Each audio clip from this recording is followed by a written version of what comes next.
Open the close open TTRPG. Set this aside, but I need these to check Yes. our audio. Yeah, here in a second we'll want to know. We will want to know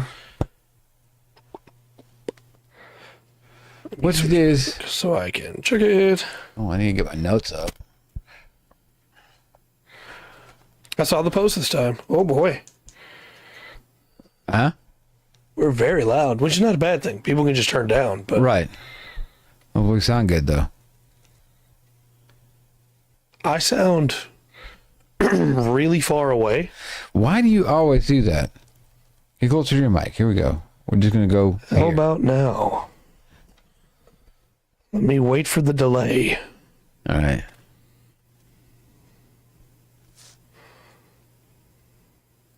No, I still sound really far away. Like I'm all the way over there talking. I don't know. I don't, because we're hitting the same audio level here. Yeah. See, I hit that right there.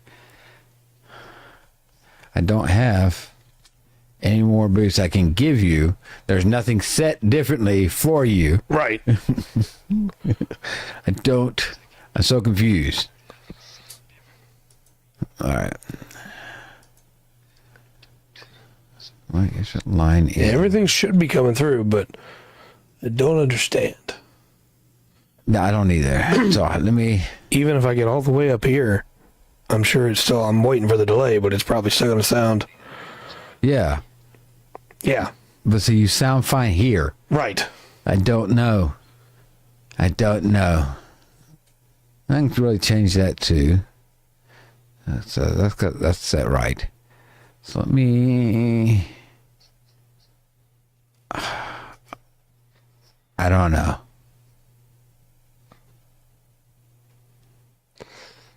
Maybe take and set us to mono instead of stereo. Possibly. What's that at? Under, Why did I do that? That's not what I needed. Look, I don't have the right thing under here. the three dots under the audio input capture, and then under advanced audio. Okay. Let's do mono. All right, let's see if that did anything different. I might I'm waiting have. for the delay. I don't know. Hopefully it comes through. Yeah, that did it. Okay. Fine, we'll do that then. I don't know why that did it. Yeah, I don't know. That did it. One of your things, one of your ears is messed up. It could be. One of my earbuds could be going out. I hope not. God, but man. it could be. I don't know what it is. I don't know what it is. I will. Hey, Will, glad you're here, sir. Let me send out the Twitter notification, and then all the notifications will be sent out. All right, now I'm going to get other note up here. Okay. Look, you just got here. You just got here, and we had homework today, and we were busy setting things up today. We will finish victory, and I know that's not. What are we going toward? Double O? Double O, but it's still a ways away. I know. Because next up, we're going to grab Igloo. We weren't originally going to grab Igloo, but we're going to grab Igloo. It won't be all that long. Now Igloo's going to be kind of different out of the kind of watching because it's not exactly. It's not a series per se. It's not a series. Yeah. And it was like brought into the canon, right? It wasn't originally in the canon. Yeah, it's added in. It's all like what if side stories almost. Okay. Okay. I'm losing my voice. Well, stop it. We have the finale of the pre-show topics here for this stint that I have for you tonight. Yes. Of Aladdin the Paladin and that story. The final instance of this is about Raladin the Paladin. Okay. Who is actually a cleric. All right. And Raladin is not the problem, but the players add in a fifth player that is coming from another state that has come back for a weekend, and they're going to add him in for the fun of it because they all used to be friends and used to play together, and he's been gone for a while. Right. But he hasn't played 5e. Okay. So Raladin's player says, hey, you guys go make the food. While you're making the food, I will help him make his character. So he makes a cleric. Okay. Partway through the journey, at one point, party needs healing. It's the same party that has been journeying all this time, the same party that left Aladdin the Paladin to die, the same party that left Baladin the Rogue to die, right? Yeah. That wound up killing Baladin the Rogue. Yeah, yeah. Well, at one point, the monk needs healing, and neither clerics will heal him. And when the party goes, hey, why not? The guy that hasn't been around, that's been in another state, says, well, this is my character has come to try and get justice for the deaths of Aladdin and Baladin. And so he's not going to heal you. He got an accomplice. And the party wipes. Yeah. But as the story goes, the players weren't all that upset because they thought it was hilarious that he talked to this guy into making his character, because he promised he wasn't going to be a problem for the party anymore. He never promised somebody else wouldn't be a problem for the party. Yeah, yeah. Okay. So my question to you is this, as again, if you ever want to hear the whole story, you can go check out Den of the Drake did a great episode on it. Okay. But my question for you is this: would you allow a player to make a backstory with a new player that's coming in without them running it by the DM first? I know it's okay. Look, it's a little off-putting. It didn't really run it by the DM, but I don't know what kind of leeway the DM gave him either. Right.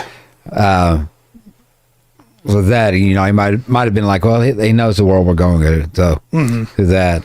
And at the end of all this drama and BS, the table seemed to walk away and thought it was funny, and at least they came up. That's not the best way to get a win, but it still counts as a win, even though the party wiped. It's a lot better ending than I thought it was going to be. Yeah, then it could have been for sure. Yeah. So yeah, if you're a player and you're wanting to play, I do have one other topic real quick from it. I know we're almost at time, but if you're a player and you're wanting to play family members of other characters, maybe don't. Maybe just make a new character. And that was going to be my question is, what is your patience level for, oh, my character just died, here's his twin brother?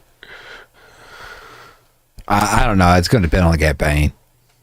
If the campaign has gotten real soap opera-y, then that's going to be perfect. 100%. But if this is, the fifth twin, maybe not. Right.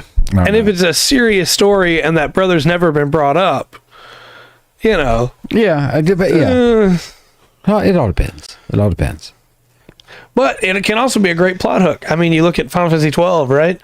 Vaughn may not have been much of a character, but the plot being, hey, he's mad because his brother got killed. It's like, okay, yeah, this could be a really good setup. Yeah. So, there's some good things that can come of it. It's just, unfortunately, in Aladdin and Baladin and Raladin's case, it didn't quite pay out that way. Ugh. Not with all those names.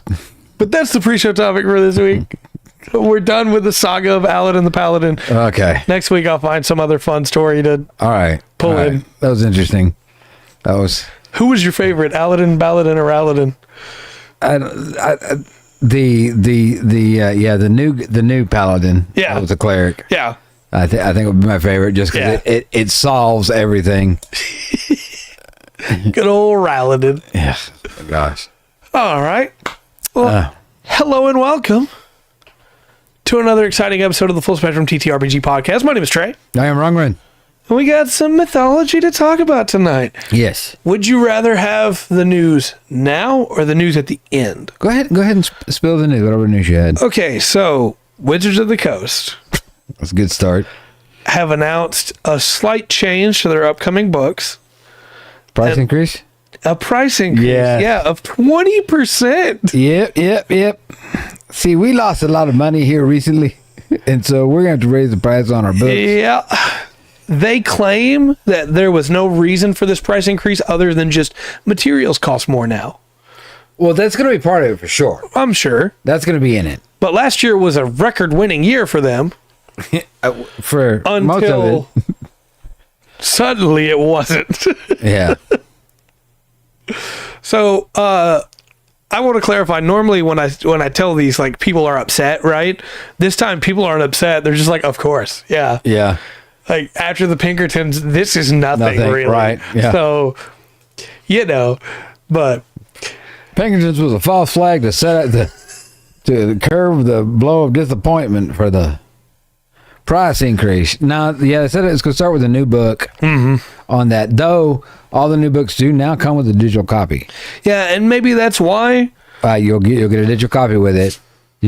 Small silver lining. Try to get give them a little credit there. But yeah, you can because they did them before, so you'll have the PDF, and there will still be digital versions of all the books that you can get. So you can just get the PDF. I like having the books. It sucks they're going out. I agree. But I will say this, though, and I hate that I even have to make this statement. Games Workshop did it better. That's a weird thing to say out loud. Yeah. When digital copies started being made for the codexes, you just got those for free with the purchase of the codex. The price didn't go up on the codex at all. So just, WotC, you don't have to do this. You're going to do it anyway. You're not going to listen to me. If you're going to listen to me, you never sent the Pinkertons after somebody. Well, if they... they're not... It's something that might have to have happened. I don't deny that, hey, maybe materials, just printing, getting stuff done is up right now. But you put yourself in a position where it's like, oh, it's just... we shall see. Shall see indeed. You kind of put yourself in a position where this just looks even worse at the end of the day. It was a really bad time to increase the prices, and 20% seems a little high for material costs going up. I don't know, you bought eggs lately? Well, that's true. Eggs? That's true. I assume paper is not as expensive as eggs, but I don't know that. Who knows? All right. Hi, Roxanne. Hey, Roxanne. Glad you're here. All right. Take us away, good sir. Okay. So, as I'll put out the normal concessions that I'll make, this is just scratching the surface. We're doing Chinese mythology. I have a few stories to tell you. But first, I'm going to give a list of different players and different things that you can cover, look into more. And this is yes to be used. Look, already, Faith, you just got here. It's going to be you and Roxanne. Don't know what you got against my bacon.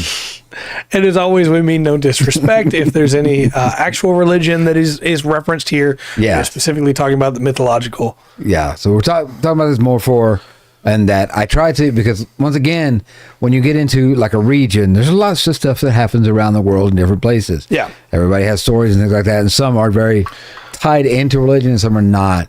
I try to steer clear of anything that's going into... or like the beliefs of something. Yeah. You've been here a bit, so you were a bacon rogue then, just waiting for the bacon backstab.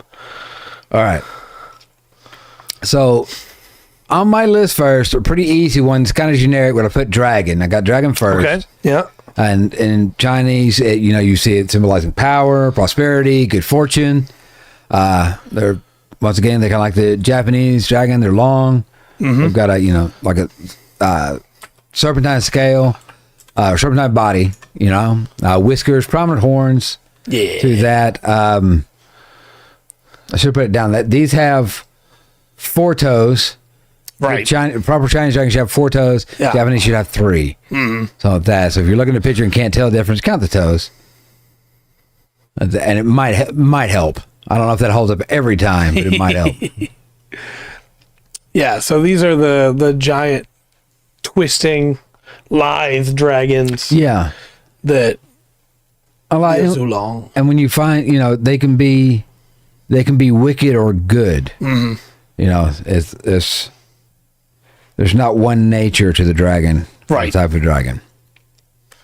I like these a lot. These are really cool. I think the best visual representation of the way that they would move is probably in Legend of Zelda Breath of the Wild. Yeah, where you get to see the. Well, I love the in Spirited Away. Yeah. The animation there of it, but yeah, that definitely slithering through the sky in a way. Flight of Dragons has them too, which is really cool. Yes. Okay, so the next one I got for you is a phoenix. Makes sense. Just the bird. You know what a phoenix is? Grace, beauty, rebirth. What it's associated with? The Chinese phoenix, known as a Feng Huang. Okay, yeah. Fenghuang. Forgive my tongue. I try to not. Probably gonna ruin this, but it's got Feng Wang? vibrant plumage, and represents harmony and auspiciousness. Through that, we kind of got an idea of what the phoenix is. They're already. cool. That's kind of so. Those two kind of obvious ones out of the way. Okay, do right there. Yeah. I got another one. The Quilin. Qilin. The Qilin. Okay, thank you. My Mandarin's not good, but I know that one at least. Okay, the Chile. It's a mystical creature. It kind of looks like a deer or unicorn. It's believed to bring good luck, prosperity, serenity, and a lot of the pictures you have ones with dragon scales, right? Yeah. I didn't find them in all the pictures, and there was quite a few where it had dragon scales and but also had a mane. Right. Ooh, that one's made on fire. Yeah, that's cool. I believe that would be Ching. Ching, yeah. All right. I like the Qilins. They're cool. There's the Japanese version is the Kirin, which is based on the same idea. And you can fight that in Monster Hunter. Just saying. And it's great. Okay, another one that you probably may not have the name to, but I'm pretty sure people have seen them before, is the Pixiu. Okay. Or Paiju. A powerful mythical creature with the body of a lion and the head of a dragon. Okay. It guards your wealth. You'll see them outside of fancy buildings and stuff. Yeah. Guarding the wealth. Supposed to drive evil spirits away and attract prosperity. Nice. Do you? Yeah. All that. I like them. Yes. Maybe that one's been seen before. Mm-hmm. There's a couple of different ones. Some are more slender. Some are a lot more squat. I was looking over and that's the one I had in mind. Yeah, that's the one you see in all the statues. Yeah. Which, I mean, that one is statue. Never mind. Mm-hmm. But kind of that I also think of in Ghostbusters, the dogs. Yeah. The girlfriend's a dog. Yeah. But now, how about the Nian, Nian? Nian. It's associated with Chinese New Year's. Ooh. It's supposed to appear on New Year's Eve and terrorize people. But it is afraid of loud noises, bright lights, and the color red. So that's why you do. Now, if you see Chinese New Year, you're going to see loud noises, bright lights, and a lot of red. Yeah. See that. That's a beastly looking creature, though. Yeah, I like it. It's not quite that. Yeah. Nyan. Nyan. That might be a better way. Nyan. To pronounce it then. Yeah. I like it. Yeah. We'll work it out.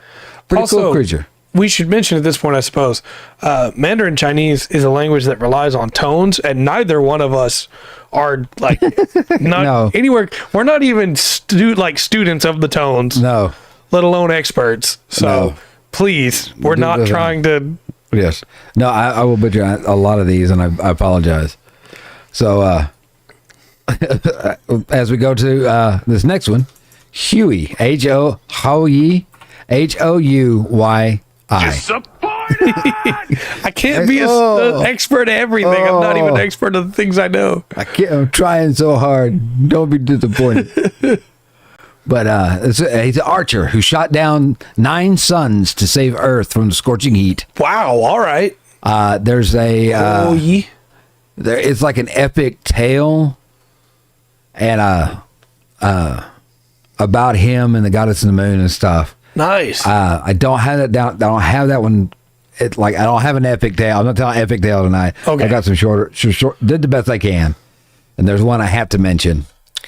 But okay, so that was the legendary archer. Yeah, I dig that. That's cool. Yeah, shoot with all the suns flying around. Shooting the suns. Earth had too many suns, and it was getting too hot. So we shut down 9 of them.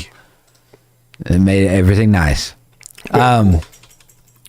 Oh, I'm so sorry. Ji Wangmu. So XI, then space WANGMU. Okay. Queen Mother of the West. She's associated with immortality, longevity, Transam. Yeah, he needed Transam shoot down all the suns. Yes. Divine knowledge. Of course, she sometimes holds a peach. Okay. And the peach, if she offers you the peach and you bite it, you get immortality. Oh. You become immortal. Nice. Yeah. I felt like with she at the start of her name, it was probably a goddess. Yeah. So that. That's some cool pictures. Yeah. So that. Okay. The next one was a guy, or was again, Erlang Shen. Okay. Erlang, E-R-L-A-N-G, space Shen, S-H-E-N. And this is a divine hero with a third eye on his forehead. He's super strong, he's magical, and he's got a dog. Okay, so Tian Shin Han would be based on... This is him? Yeah. Okay. That would make a lot of sense. Okay. This guy looks cool. Yeah. Like I said, he's got a dog. Yeah.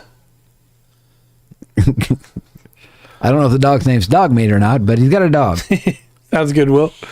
I'm surprised this guy's not playable in like Samurai Warriors. Or not Samurai Warriors, the Warriors Ultimate, where they had like all the mythological ones too. Oroichi or something like that. What is it? It's got a title. Yeah, the Orochis, yeah. Yeah. Warrior Orochi Ultimate Yeah. 3. I think is the newest one. I don't know. Maybe he is, and I just didn't know that's who he was. All right, you ready for the next one? Yeah. Zhong Qi. Z-H-O-N-G-K-U-I. Zhong Kui? Kui. Yeah, okay. Yeah, I'm he's guessing. I'm guessing. Fair enough. A ghost catcher. He's a ghost catching deity. He looks kind of scary. Yeah. He's also has the power to repel evil spirits and protect against demons. Okay. I dig it. Yeah. Dig it a lot. This guy's cool. I got look scary. I kind of picture the old, I don't know, old bearded, dirty hermit. Yeah. Kind of smells a little funny. It's just a beast. He shows up in your town. You don't know who he is. Right. Think he might be a problem, and he just starts catching ghosts. I like how he's always bigly chubby too. Yeah, I like that a lot. Look at that. He's cool. The original Ghostbuster right there. Yeah. So this is just something to throw in, like I said, for stuff to set up a campaign or whatever. White Tiger. Yeah. One of the 4 symbols of Chinese constellations, representing the West and the autumn. The White Tiger is powerful and a sacred creature associated with protection and strength. And it's not really... I would use it would be symbolism in a game. Yeah. There was a reason you see the white tiger. Yeah. I wouldn't have like you have to fight a white tiger. No, it is a force of nature. Yeah. So in Chinese mythology, it's one of the 4 cardinal protectors. Mm-hmm. And you've probably heard it, chat, called Byakko from anime. That is the Japanese name. The Chinese name is just White Tiger. It's there is no other. Yeah. Yeah. They don't have a fancy name for it as we would do. But yeah, Byakko is a pretty popular name. And in fact, Faith, specifically for any fans of FF14, as we get into these, you've already heard the dragon. You're probably going to hear the rest of them too. Well, yes. So we got Black Tortoise. Yeah. And that he represents the North. He's one of the 4 symbols representing the North, winter. He's got a serpent-like tail. And he symbolizes like long life, not immortality, but long life and endurance. Yeah. Stay strong, stay steady. The Japanese name for this one is Genbu. Genbu. Okay. All right. Yeah, I got the other 2 of the 4 here. Yeah. Okay, so we got the vermilion bird, and that one represents the South and summer. Mm-hmm. And it's associated with fire, passion, and transformation. Mm-hmm. So kind of like the phoenix or the Feng Huang. Feng Huang, yeah. Feng Huang. Oh gosh. Feng Huang. Something like that. Do that, which is the Chinese. This one's Japanese name is Suzaku. Okay. That's it. Now I got to point out. I'll put it the last one is the Azure Dragon. Yeah. And it is the Eastern Spring. It's a divine creature associated with power, vitality, and good fortune. Yeah, and this one's Japanese name is Seiryu. Okay. On that.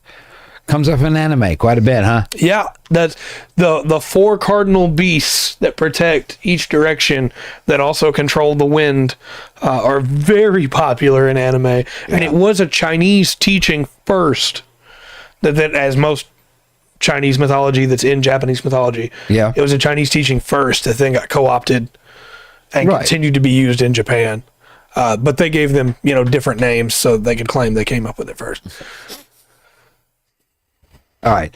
Now I have to talk about the Monkey King. Yeah. Sun Wukong. Sun Wukong. Which is a powerful monkey, incredible strength, magic.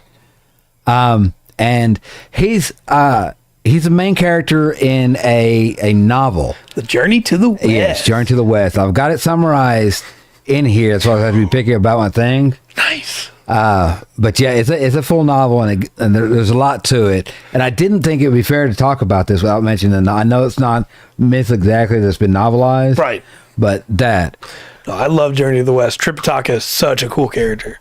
All right. So the Monkey King, we've got the 8 Immortals. Okay. These are a group of legendary beings who achieved immortality through their deeds and virtues. Each one possesses a unique power or characteristic. I will save my other thoughts on the Monkey King until we get to his story.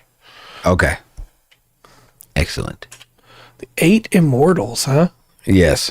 Okay. That looks like a cool... Pull that chart right there. Yeah. Can you read that? Okay, so we have... This was designed by Simon E. Davies. We have Che Guai, patron of abstinence, mysticism, and malady. Lu Dongbing, patron of scholars, magicians, and inner alchemy. Zhongli Chuan, patron of alchemy and military operations. Zhang Guo Lao, patron of Qigong, healing, and necromancy. He Xianggu, patron of chastity, herbalism, and womanhood. There's a Pinterest link in front of it. There we go. Lan Kaihi, patron of busking, floristry, and eccentricity. Okay. Sao Guoji, patron of theatrics and performances, and Han Shangxi, patron of musicians and profound meditation. And I'm sure I got some of those wrong, and I'm so sorry. No, but they kind of each one's got like this little domain, so to speak. Yeah. All right. The if it was Greek, I'd use muses. Right. But that's kind of cool setup. Isn't Changgyo Lao the one that does surgery on Guan Yu? Because the doctor shows up out of nowhere. Possibly. Pulls that piece out of his brain. Possibly. And then Guan Yu wants it back because he said it was given to him by his parents. Yeah. And the doctor's nowhere to be found. I don't know. All right. I'm going to go to the next one. Yeah, don't get me to talk about Prohibition 3. Yeah, we'll get to that in a second. I'm sorry. Hutu, Hou-Tu. She's a goddess of earth and agriculture. Okay. Protector of crops, provider of fertility of the land. I put one too many T's in that chat. I'm sorry. Let me fix that. Yeah. Do it right, Trey. Come on. Going through that. There we go. But I kind of expect one of these, right? An female agriculture god that seems to be kind of consistent in a lot of ways. Right. Around the world. But pretty much that. Next I have the Jade Emperor. Ooh, okay. Yeah. And this is the supreme deity in Chinese mythology. Yeah. Jade Emperor rules over heaven and earth. They are believed to be the ultimate authority and judge of the mortal realm. I like the Jade Emperor a lot. Yeah. There's some really fun stories about the Jade Emperor in Journey to the West. Well, I've seen some of the pictures where he's a guy just dressed in, it looks like a guy dressed in green. Yeah. Then I've seen a couple others where he looks more like his skin has a green pigment to it. That's Julian. Why is he here? They go up. That's Guan Yu. Yeah, that's Guan Yu. Why are they here? I don't know. Stupid America won't know difference. Yeah, that's almost guaranteed that's how that happens. All right. So, Jade Emperor, Nuwa. N-U-W-A, and it's got the umlaut over the U. Okay. So, why? I don't know. But goddess, creative figure. She is said to have repaired the broken pillars of heaven and created humanity from clay. Nice. She is associated with marriage, fertility, and the balance of yin and yang. She has a snake tail? Maybe. Probably looks like it, yes. Look, I'm here for it. That's all I'm saying. But yeah, she also represents the yin and yang. Creation myth being a monster girl. I'm okay with that. Yeah, right. I had to bring this guy up. Calm down. Guan Yu. Now he is a historical figure, but he is deified as a god of loyalty, righteousness, and bravery. You see him with a long beard, and he's going to be holding a halberd. That halberd's called Green Dragon Crescent Blade. Is what it's called. Guan Yu always looks like Guan Yu. Yeah. Look at that. I love him. He's wonderful and amazing. And it's going to go, he falls into the Romance of the Three Kingdom period. There's so many of the characters through that. Because we've got, obviously Lu Bu. So many, even his horse. Yeah, red hair. Red hair, going through that. So there's a lot to that. But can I tell a very short Guan Yu story? Okay. Yes. So we talk about him being the god of loyalty, right?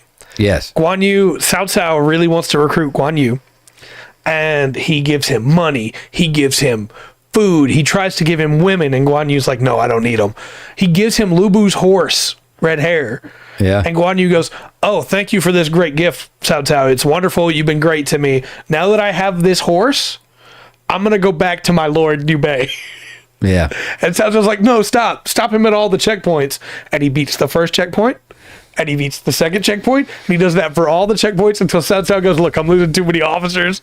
Stop trying to stop him. Just let him go. Yep. Because nothing would stop him from getting back to his lord. Right. Guan Yu. Yeah. He's pretty great. All right.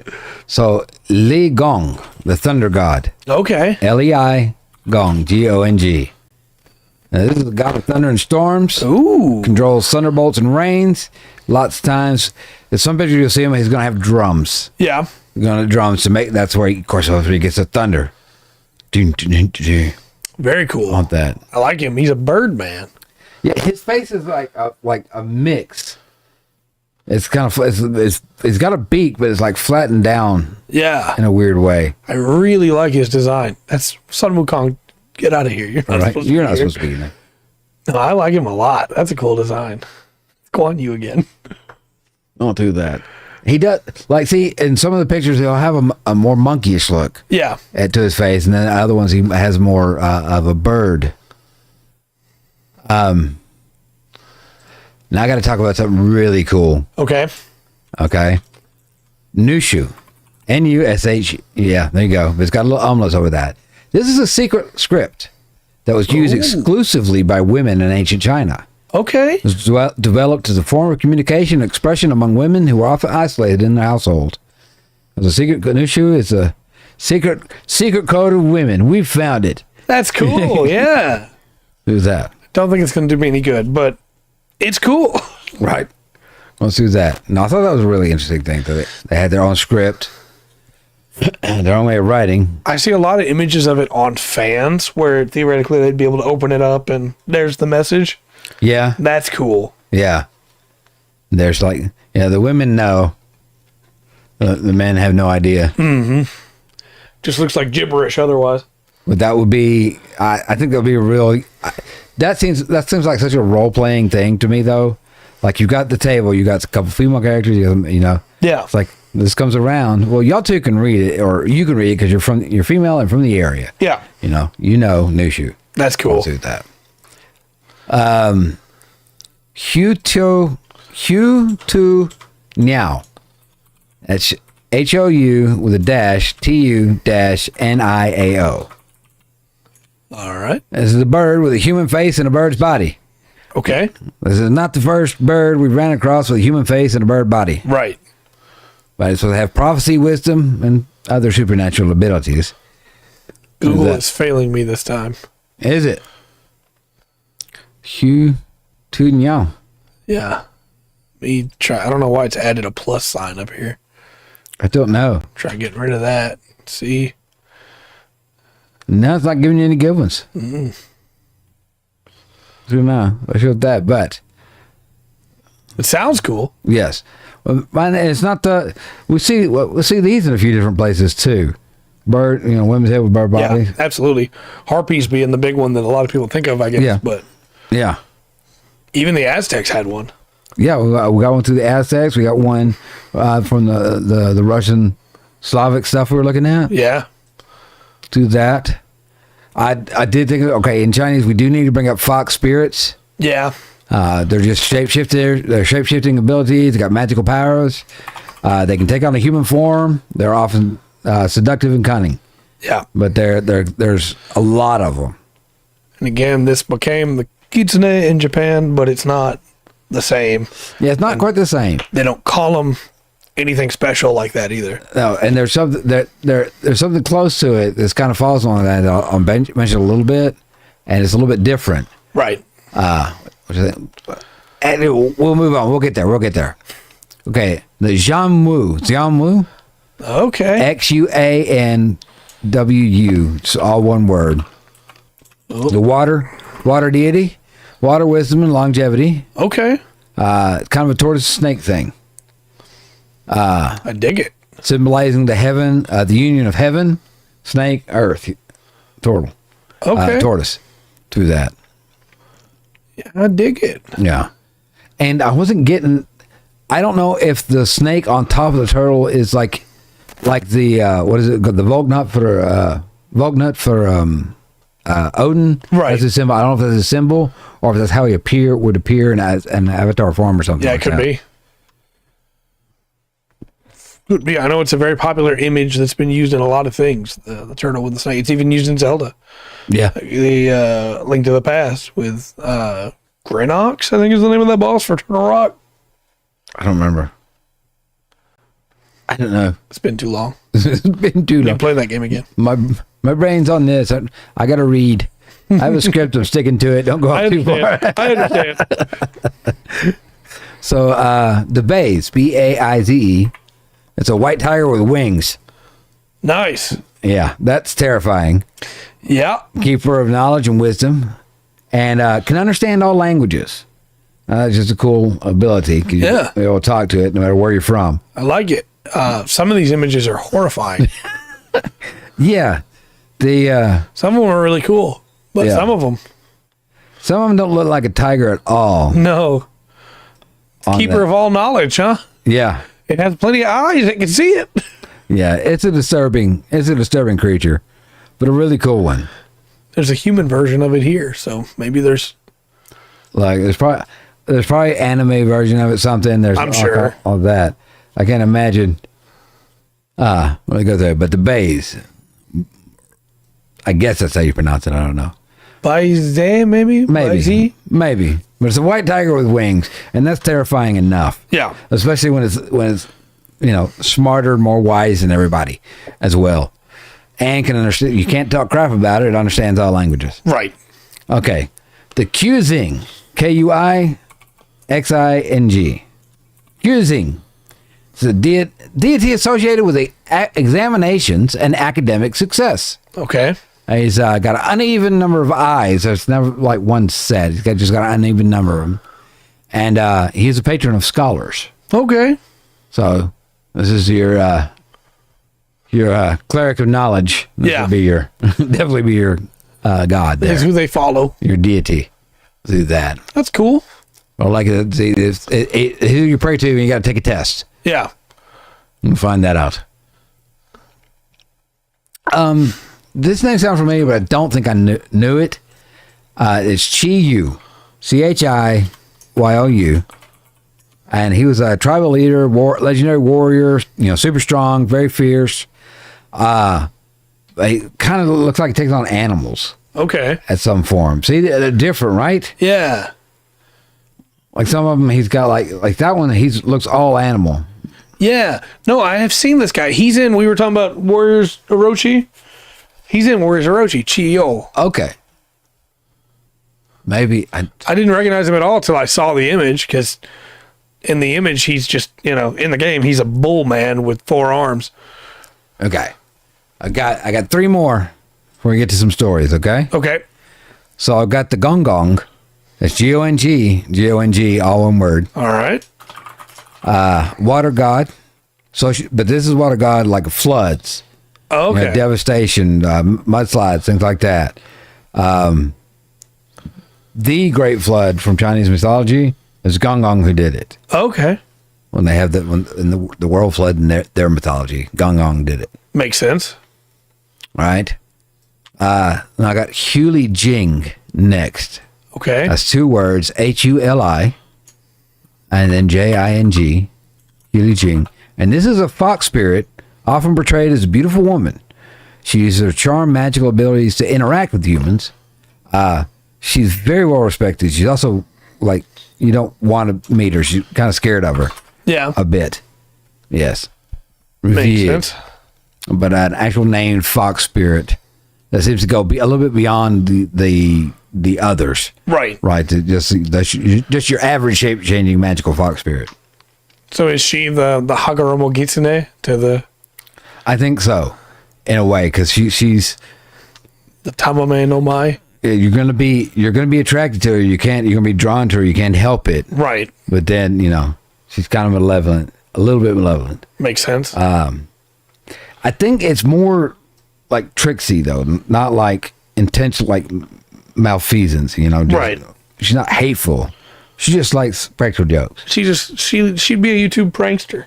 Now, Daji, the DA, thanks J.I. Yeah, this one I know. As a malevolent 9-tailed fox that served as a consort to King Zhu during the Shang Dynasty. And very deceitful, very cunning. And if Daji shows up, a dynasty's fixing to fall. Yeah. Yeah, I knew her. She shows up not just in Warriors Orochi, but also in a lot of wuxia movies. As like the leader of the evil faction or whatever, Oh, got you. Yeah. The big bad, in a way, on that. The fox spirits are very interesting. Of course, the dragons are interesting. Yeah. But the fox spirits are really kind of cool to me because there's different, like I said, you got a bunch of them, right? And you got these certain ones that stand out. Yeah. And then like Daji, with a 9-tailed fox, that crosses over. Yeah, sure does. No, I like her. She cool. Yeah. Now you got to cast a character. I got stories about some of them. Okay. To tell. All right. I'm gonna leave these pictures of Daji up here while we talk. Might as well. They're nice. She would rip my heart out, but I might let her. Yeah, I might let her with that. So, this is the creation myth, or a creation myth. Okay. From China. So this is long ago, in the vast emptiness of chaos, there existed a cosmic egg. Within this egg, a being named Pangu slumbered, waiting to bring life to the universe. After countless eons, the egg cracked open, and Pangu emerged. Pangu was a colossal figure, towering high into the heavens and stretching deep into the earth. His body radiated with incredible energy, and his presence caused the elements to stir. Recognizing his purpose, Pangu set about his divine task. Makes sense. With a mighty swing of his giant axe, Pangu struck the chaos, cleaving it into 2 halves. He placed the sky above the earth below, and separating them to create stability and order. The sky became a dome, arched overhead, and the earth formed a solid foundation beneath our feet. I know flat earthers will get excited about that. It's okay. Another myth with a dome over our head. But his work had only begun. He tirelessly labored to push the sky higher and make the earth more extensive, ensuring they would remain in balance. As he toiled, his colossal body grew and grew, expanding with each passing moment. After thousands of years, Pangu's efforts were complete. The sky stood tall and vast. The earth stretched far and wide, and the chaos that once reigned had transformed into a harmonious world. Pangu, having expended all his energy in the process, was now weary. With his final breath, he infused his essence into the world he created. His breath became the wind, his voice turned to thunder, and his body transformed into mountains and valleys.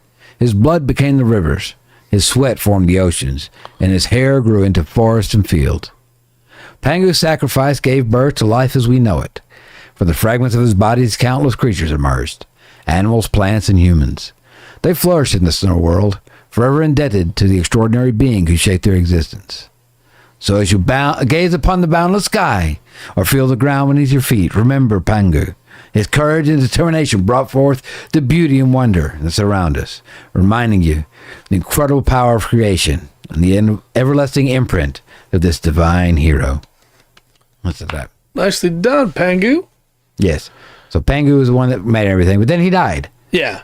He did a lot of work. Yeah, it took him a long time. He was wore out. You know, appreciate it. I like the forests. There's some cool art of him too. Yeah, it's kind of early. I do like the there's a void and an egg, but in that void was an egg. Yeah, you know, and this a lot of the. Because obviously because of the way we see the world, you know, right. Was separated, put the sky up there, put the earth down here, and things like that. That's a cool image, though. The idea of just like cutting it free and then lifting it up, and then go higher, building it out till we have the world we have today. Who put the egg there? Aliens. Aliens. Not saying it's aliens, but it's aliens. All right, got another story for you. Okay. So, in ancient China, in the city of Hangzhou, there lived a young girl named Zhu Yingtai. She was intelligent, spirited, and filled with a burning desire for knowledge. However, because of societal norms of time, she was restricted from pursuing education. So she disguised herself as a man and took on the name Zhuangliang. Okay. Under this guise, Zhu Yingtai embarked on a journey to attend a renowned school. During her travels, she encountered a kind-hearted and talented young man named Liang Shanbo. They quickly became close friends, sharing their dreams, ambitions, and love for learning. As time passed, Zhu Yingtai found herself falling deeply in love with Liang Shanbo. Despite her true identity, she dared not share her feelings, fearing it would shatter their cherished friendships. Trapped within you've heard this story before, huh? Mm-hmm. Okay. Trapped within the confines of her disguise, she could only silently yearn for a future together. Right. But fate had its own plans for the two lovers. One day, Zhu Yingtai received word that her father had fallen gravely ill and was needed back home. With a heavy heart, she bid farewell to Liang Shanbo, promising to meet again. Years went by, and Zhu Yingtai's longing for Liang Shanbo never waned. Determined to reunite with him, she returned to Hangzhou, only to learn that Liang Shanbo had passed away. Overwhelmed with grief, she rushed to his graveside and wept uncontrollably. In her sorrow, a great miracle occurred. Suddenly, the tomb split open, and a pair of beautiful butterflies emerged, dancing and fluttering in the air. The butterflies circled each other in a mesmerizing display, their delicate wings intertwining like two souls embracing. Zhu Yingtai realized that the butterflies were none other than Liang Shanbo and herself, reunited in the afterlife.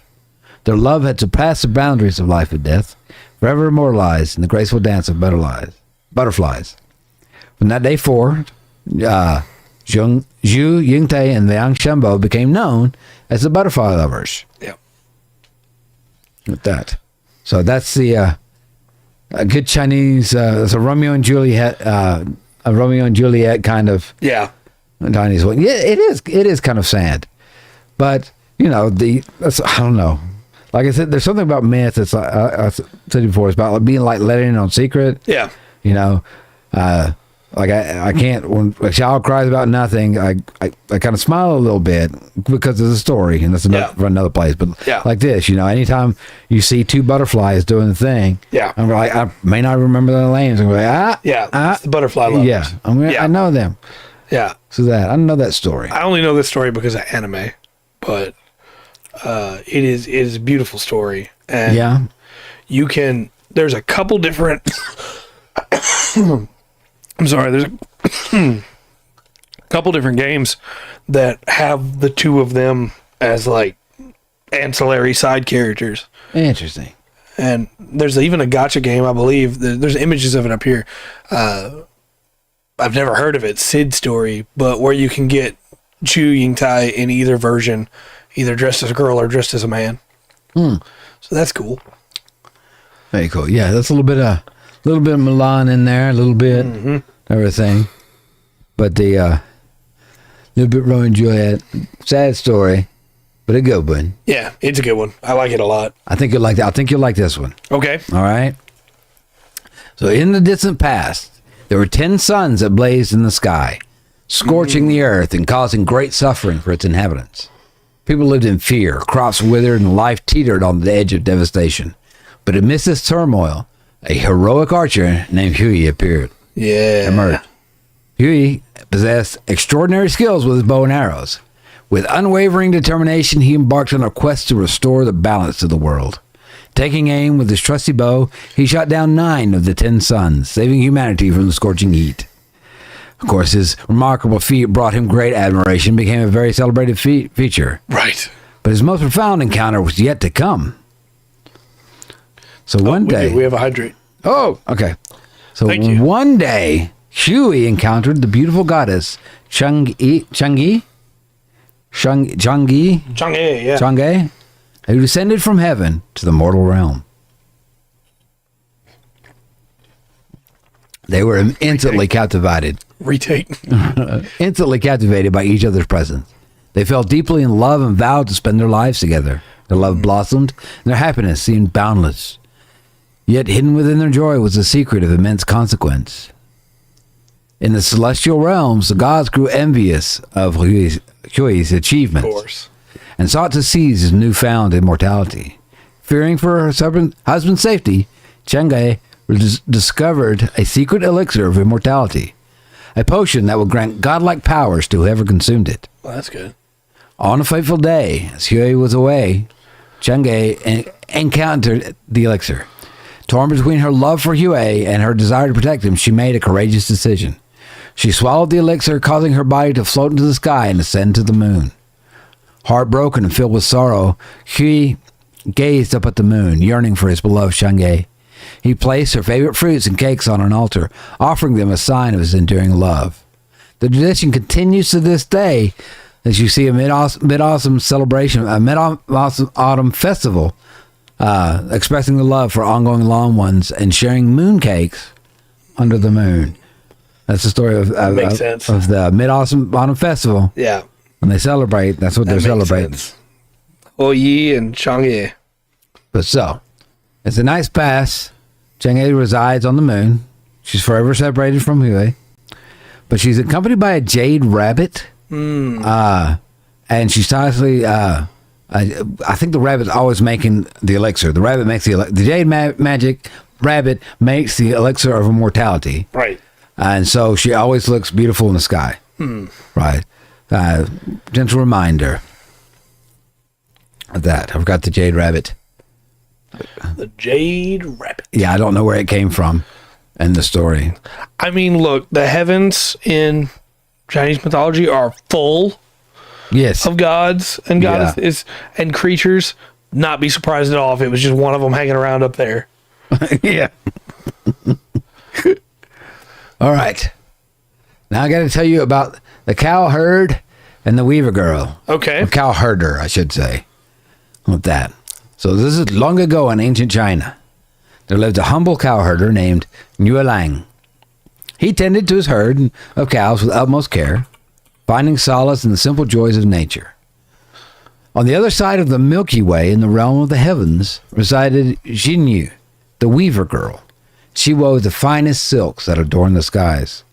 Must have been so nice back then. No light pollution to actually see the Milky Way. Yeah, right. With that. On a fateful day, when the stars aligned and fate intervened, Lang and Jinyu crossed paths during a celestial celebration. Their eyes met and an instant connection sparked between them. Love blossomed, and they soon realized they were meant to be together. However, there's always a however, Right. Their union was not meant to be. The Jade Emperor, ruler of heavens, discovered their forbidden love and was filled with disapproval. He separated the two, banishing Jinyu to one side of the Milky Way and Yue Lang to the other, ensuring they could never be together. And separated by that vast expanse of the Milky Way, Yue Lang and Jinyu were filled with sorrow and longing. Right. But their love was unwavering, and their hearts yearned to be reunited. Moved by the pure devotion, a flock of magpies formed a bridge across the sky once a year on the 7th day of the 7th lunar month, allowing the star-crossed lovers to meet. Okay, that's cool. On that special day, known as the Qixi Festival, or it's Chinese Valentine's Day, okay? Makes sense. They reunite, the Yue Lang and Jinyu reunite on the Magpie Bridge. They have a few moments together. They embrace. They get to stay together for that. Apparently this kind of softened the Jade Emperor's heart a little bit, and he made it a little bit easier for them to meet every year. Not too much, because they still have to meet once a year on the bridge. Still just on that day. But I don't think he's trying to stop them anymore. That's good. So, but yes, a bridge of magpies would be, that doesn't sound very sturdy. Also, like, magpies are not the bird I would have expected. Yeah. Like, magpies are very selfish. Yeah. But hey, that's just how strong their love was, I guess. And even the magpies were like, look, man, we got to make this bridge. We got to help them. I don't know. It's breaking our heart. Okay. Now, this has to do with a summary, and I told you I had it. I don't think this, I think this story should be mentioned. Oh, I love the story. And that. And so I'm talking about Journey to the West right quick. It's an epic Chinese novel. Tells a tale of a Buddhist monk named Xuanzang and his perilous journey to receive Buddhist scriptures from India. Okay? Yeah. The story begins with Xuanzang, a devout determined monk who embarks on a pilgrimage to India in the 7th century.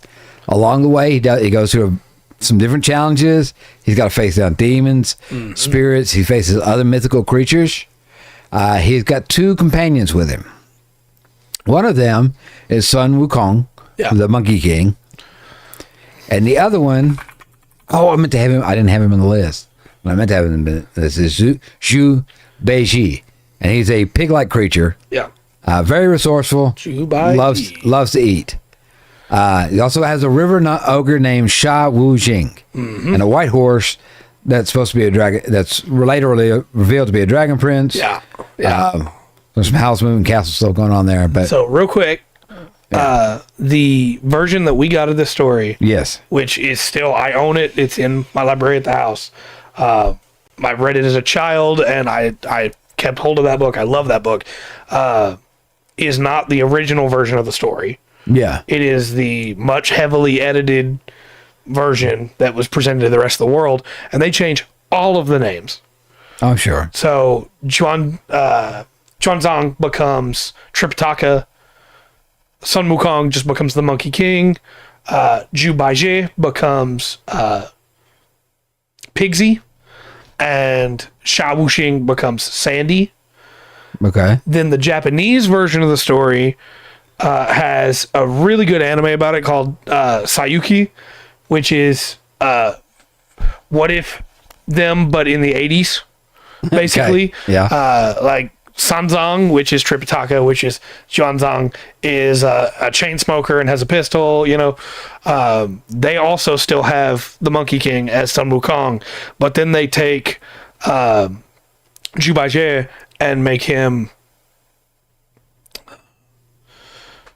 Oh, his name has completely left me. Sandy is Cho Hakai. Sha Gozo. So that's what they changed all those names to. Just if you've heard any of those names, this is the story it's referencing. Please continue. I'm sorry. I didn't mean to take so long in that. Okay. But all together, they got to come down and they have trials, battles, powerful adversaries, learning valuable lessons along the way. Yeah. Right? Sun Wukong becomes central in the story. He becomes the central figure. Winds up becoming the main character in some ways. And because of his wit, his magical abilities, and and his cunning that helps protect Xuanzang. Ugh, sorry. Throughout their journey, Xuanzang and his companions face numerous obstacles. They want to get eaten by monks. No, demons want to eat the monk. They have to go through a number of deities. They can talk to a number of the gods. They got to get across rough landscape. They experience, this brings them together. They get happy. They get to learn each other. They all take on a personal journey. Each one of them does, going through that. They finally get the ultimate goal is to bring the Buddhist scriptures with them back to China. And they were hoping to spread it there. And they have an easier time on the way back. Yeah. Even though they do run into some malevolent forces, the benevolent deities help them. The way back, they have a very, very rough journey, but they do end up their objective at returning and getting back to China. And of course, they made a novel, but there's a story about it. There's a novel about it. And I don't know. I should have got the date when it was written. Oh, I can pull it up. But it's been done many, many times over. Yeah. And in different, like I said, there's animes. I think a couple of early Chinese movies were about that. 1625 is when it was believed to be written. Okay. All right. Tong Tong Zong. All right. Can I tell a couple quick stories about Absolutely. the Monkey King? Sure. Because I mentioned it. I love that book. It's basically all I know about Chinese mythology. Okay. Is from that book. So in that book, at one point, they encounter what later we would know to be Fujin and Raijin, right? But it's two demons that have a gourd that allows them to trap anything inside it. Which, again, we had that with Fujin and Raijin, as we talked about in the Japanese mythology. Monkey gets into an argument with Pigsy, and he can't do with it anymore. He's mad. Sanzang Tripitaka does not take his side, and so Monkey storms off in a huff. He's mad. While he's gone, the whole rest of the party gets sucked into the gourd by the two brothers with the intent to release Shanzang later to eat him. And so Monkey gets remorseful, remembers that the only way that his bindings can be let go forever is to, help Sanzang finish his trip and get back. And so he goes to find him again, finds out they're in the gourd, and tells the two demon brothers, "Hey, how's it going? Haven't seen you guys in a long time. I'm here to help you cook him." And they go, "Okay, yeah." So he starts putting a fire together, and they go to sleep. They're not actually sleeping, but he thinks they're sleeping. And he starts to go towards the gourd, and they wake up going, "What are you doing? You trying to take our gourd?" And he says, "No, while you were sleeping, they all got out. And I was going to use the gourd to go catch them." The demon brothers don't believe him, so the wind brother takes the gourd and uncorks it while looking at his own face. So it sucks him into the gourd. And then Monkey grabs it real quick and sucks the other brother into the gourd and then releases all his friends. Okay. And one last quick story. I'll be quick, I promise. The reason that he becomes the Monkey King, yes, a god of all the monkeys, is that he was born on a mountain with 10,000 other monkeys, right? Okay. It is full of monkeys. And he wants to be the boss of all the monkeys because he wants the best spot to sleep in the sun. And they won't let him. He wants to get the best spot in the hot spring, and they won't let him. So he decides he's going to be king of all the monkeys, but he needs power to be able to do that. So he goes up to heaven and steals a gold crown. Good plan. The gold crown makes him super strong. Yeah. Makes him smarter, stronger than all the other monkeys. But heaven catches on and is like, "Look, you can't do that," and arrests him. So while he's in prison in heaven, he talks somebody into letting him out the door, out of his cell. Of course he does. He gets out of his cell, goes and steals more stuff out of heaven, steals a pole that can extend a great distance, and a cloak that allows him to fly. Okay. And also a cloud that he can ride on to fly, which is where, if these things sound like Goku from Dragon Ball, he gets back to the mountain, and heaven sends an army, so he rallies the monkeys and they fight off the armies of heaven. And the Jade Emperor gets so mad that he traps him under a mountain. He drops a mountain on him. Oh, yeah, that'll do it. And Monkey is stuck under this mountain, and he yells out every morning, every midday, and every night to the Jade Emperor to let him go. Not to plead his case, not to apologize, to yell to let him go. And the Jade Emperor gets so... Army of monkeys, you shall not pass. Right. The Jade Emperor gets so angry about it that he says, fine, if you'll help this monk, I'll free you. Yeah. With the intention to not free him, to throw him back into the mountain. But when he does help the monk, Chang'e stands up for him and is like, hey, you know, he helped. He did his job. He's grown. You have to let him go. And the first thing he does when he's let free is sneak back into heaven and drink all of their alcohol. I love him.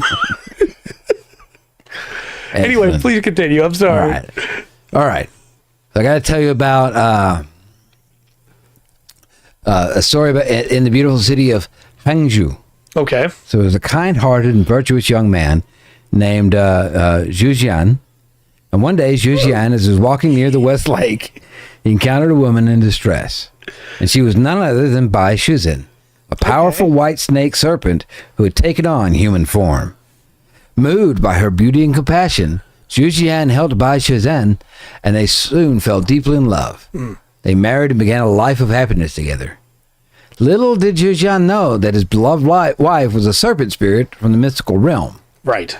However, their blissful union drew the attention of a powerful monk named Fa Hai, who saw Bai Shuzhen's true identity and believed her to be an evil demon. Makes sense. Filled with prejudice and seeking to rid the world of her presence, Fa Hai devised a plan to separate the couple. Fa Hai tricked Zhu Jian into drinking a magic potion that revealed Bai Shuzhen's true form. Horrified and deceived, Zhu Jian fell gravely ill and was on the verge of death. Bai Shuzhen, desperate to save her husband, sought the help of a powerful deity known as the Dragon King. Yeah, all right. Now we're talking. With the Dragon King's assistance, Bai Shuzhen gathered all her powers and transformed into a mighty serpent, challenging the forces that threatened their love.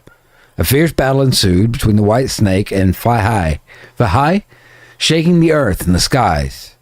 In the end, Bai Shuzhen's love and determination prevailed, and she emerged victorious. She rescued Zhu Jian from the clutches of death. Together they were able to defeat Fa Hai. The couple's love proved stronger than any prejudice or adversity. The legend of the white snake is a story of devotion, sacrifice, and power of love to overcome all obstacles. Nice. Yes. And it's another one that you're going to see it around. Yeah. You'll see a white snake. I'm sure white snake was big in China. Yeah. You know. I'm sure. But she didn't go on her own. This white snake didn't go anywhere on her own. She went with Zhu Jian. So, how would you run all this for a TTRPG? Well, I think one of the great things about going over this mythology... Thank you! Dun, dun, dun, dun, dun, dun, dun. Anyway, the one thing great about going over these mythologies, looking into them and having these images that are presented to us in these ways, it gives you a setting, a world. You know, it's where out of Pathfinder deity or whatever, where you've got like just your basic fighter character, you've got a way to put them in, and you've got stories for them to intertwine. That's right. I think you got lots of creatures here that are either already in a lot of these games or can easily be skinned over. You've got some easy stuff with your druids here, or your ancient paladins, or even warlocks with the 4 great beasts for the cardinal directions. Yeah, you've got each one. So many options there. Yeah, each one has given us a number of deities to work with, depending on the flavor of your cleric, paladin, druid, monk, even. Yeah, what have you. There's a lot. That's what it is. At the end of the day, it's flavor. Oh, I love the idea of a paladin of a white tiger. Yeah, that's such a cool premise in my mind. Yeah. Or like a warlock that made a deal with the snake part of Genbu. Snake, yeah. That's so cool. The black tortoise, sorry, not Genbu. It's in my head as those 4, and I have to convert it every time. A cleric that set out for, the Jade Emperor sent him out. You know, he got called by the Jade. Worked specifically for him. Yeah. No, there's only one, and it's you. Right. There's others that may worship it, however. Mm-hmm. But I think either, and look, yeah, there's some crossovers that we can point out between like this and like the Japanese mythology we did not too long ago. But they're both unique enough that it gives you two different feelings, two different settings. Absolutely. To be in. Would you let a ranger at high level, or a fighter at high level that uses a bow, or a rogue at high level that uses a bow, find Ho Yi's bow? I think so. I think that would be a legendary weapon. Yeah. It would be. I would have it arrows that can douse flame. Yeah, that or like you can use it, and it's a very powerful bow if you use it, but you will never be able to draw it back all the way. Right. Yeah. The staff of the Monkey King. Yeah. So lots of stuff, and like. That gives you reach. We didn't talk. I didn't go too much into the romance of the Three Kings. Yeah. I know you love. Oh yeah. And just even that in itself. That's true. Yes. Even that in itself, you've got so many like Guan Yu's halberd. Yep, the Green Dragon Saber. There's a legendary weapon to throw in right there. Yep. And whoever has it, people are gonna notice. Yeah, you give that thing Vorpal. Yeah. 100%. There's lots of ways, and it's just. Through just what we've learned going through these, and these was like I said, just scratching the surface, because many of these you can go right, pretty much. Yeah, the going through these from the Aztec for any kind of fantasy or like excuse me, prehistorical setting, prehistory, that if there's so much to dig into, right? Yeah. Like with what we've gone over, we could make a fighter, and it would be a unique adventure in each one of these. Yeah, absolutely. I can picture what your fighter will be and what he may have to face if we do if he's going through Brazil. Yeah. It's going to look similar, but not exactly the same if he's going through Mexico, the Aztecs. Yeah, absolutely. And it's just same way, like these. It's gonna be there's similar stuff. It'll be different. I could pounce that fighter in any one of these, and just have the flavor there. I agree. And you could, world building wise, you could have each of these mythological versions of these countries, as their own countries in the world, and have like, hey, monks come from here, fighters come from here. You can be a fighter from somewhere else, but this is where fighters train. Yeah. And just druids are from here. And even if you wanted to, I'm going to have my old world, but this one's going to have a Chinese flavor, right? Yeah. It's going to have this flavor to it when you go through it. And you have stuff added. You might change the names on or whatever, but you've got a lot of stuff to dig in there. Yeah. It's just going to be a lot more immersive to the world. Mm-hmm. No, I agree. Where are we going next? It's a good question, chat. Where do you want to go next? We got a lot of options. Right. While you think about it, if it's okay, I'll tell one more Monkey King story. Please do. Okay, so the Monkey King, he's journeying with everybody else. At one point, they come to this great temple, this great palace almost. And Xuanzang is tired. He is just a man compared to the others. He's very spiritually strong, physically not all that much. So he needs to rest. So they're going to take like a week's rest here in this palace. The lord of the palace is actually a demon. Monkey King sees it right away. Immediately knows that's a demon, but goes, it'd be more fun if I didn't say anything. So Zhubaiji, Pigsy, is like having a good time. By the way, his weapon is like a plowshare. Just to clarify. And Sandy uses a rake. Like they're not super well equipped. Right. Monkey does most of the fighting. But he's having a good time. He's eating, and Sandy is taking care of their horse and making sure everything's good there. While Xuanzang rests, Monkey is watching all this. Knows the food that Zhubaiji is eating is poisoned. Knows it's poisoned. Also knows he's a glutton, so he deserves it. Exactly. Right. And Zhubaiji is half demon. Yeah. So he'll be all right. It's not going to kill him, but it does knock him out. So Monkey's just watching it all. And at one point, Monkey figures out they're about to make their move. They're going to try and kill the rest of us. And they're going to capture Juanzong. And instead of going to help, he turns into a fly. I mentioned earlier he got the crown. Mm-hmm. The crown doesn't just give him incredible strength and wisdom, or intelligence, not wisdom. It gives him the ability to shapeshift as well. Okay. So he shapeshifts into a fly so that he can watch it all happen. So they knock out Sandy. They knock out Juanzong. Pigsy's asleep. And they haul them all away into a throne room with the intention to like hang them over fire. But they hang them over coals instead. The coals aren't lit yet. Okay. So Monkey's hanging out as a fly. And Pigsy wakes up and recognizes that fly and starts yelling at him, "What are you doing? Yeah. You know our mission. Why are you doing this? Help us." Yeah. And Monkey as a fly just goes, Mm-hmm. And so they light the fire underneath. They're all standing above it. And Chang'e comes down as another fly and says, "Monkey, you should probably go help them." Yeah.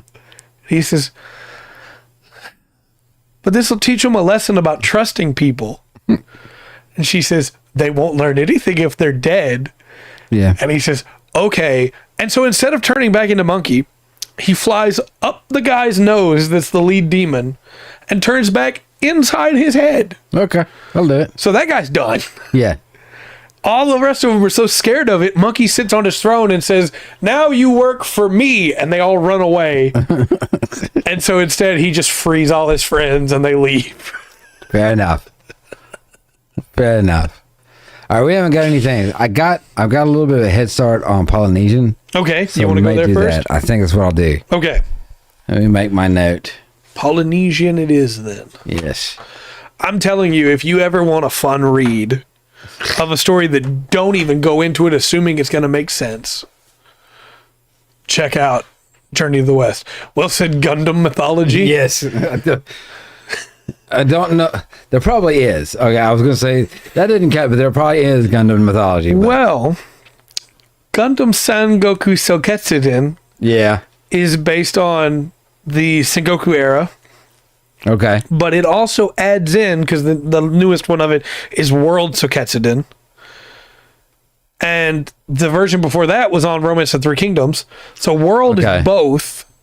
So theoretically, there's some mythology there, but it's also just going to be the people we've already covered. Yeah. But But they're going to be Gundams instead. But that is true.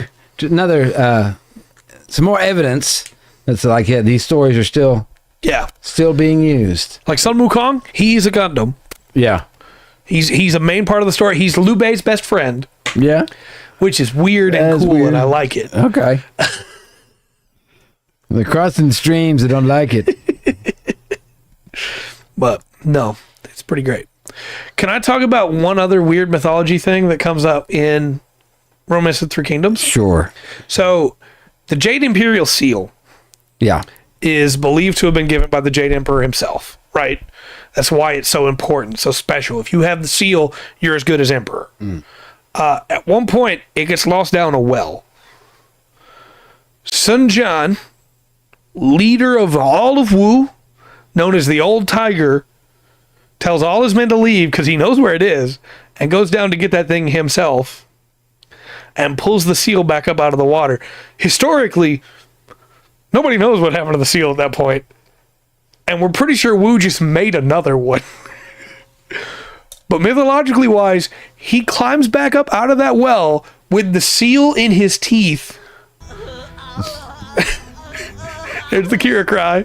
And uses his great blade, his saber, to like shimmy up the well, Okay. climbing with his legs. That's Which the way is you like, do it. yeah, why not? That's the way you do it. That's Why why you get out of there.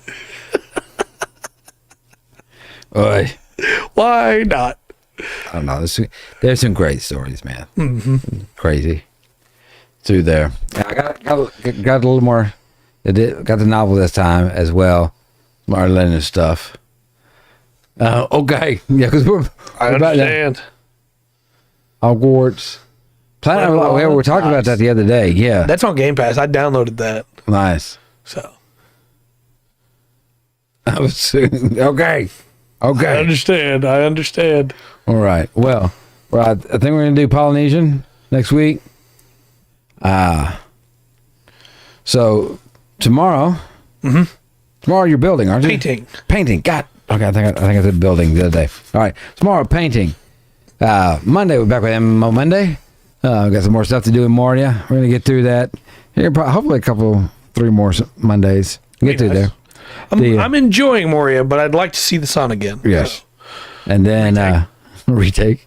And then Tuesday, we'll have a regular podcast where we have reviews, announcements, news, among other things. Do that. Wednesday, I'll play a game. Yep. I don't know what I'll play. We'll find that out Tuesday night, and I'll play it Wednesday. Thursday, we'll be back here. Then we're going to talk about and discuss Polynesian mythology. We have some creatures to find, look about, and try to get some stories to tell. Yeah. And then at that time, you'll be building. Yeah. That Friday. I'm trying not to ask if I can tell one more. I can talk about Journey to the West and Romance of the Three Kingdoms all night. I'm sure. You have to cut me off. So Monday through Friday, 8-7 Central, we're doing something here. Appreciate anyone who join us. Every single one of y'all. Very important. Hey, you were late, Dark, but I'm glad you're here. Yeah. So next week will be what? Away, Miracle Snack, After Us, like State Room Come, another board game. Sounds about right. What is After Us? That's the one where they're taking the notes, right before the end of the world. Okay. I could be wrong on that, but I think that's what that one is. Okay. For some reason, that one's made a bell go off. Chad, if you want to hear the story that is in the back of my mind, ask me tomorrow. Because I'll forget. Ask me tomorrow and I'll tell it there. All right. That's after season. Okay. Not confusing at all. I'll have to look it up. I'll look it up. Do that. But until next time, I've been Rungren. I've been Trey. This has been the Full Spectrum. Please, always remember to enjoy the full spectrum that Chinese mythology has to offer.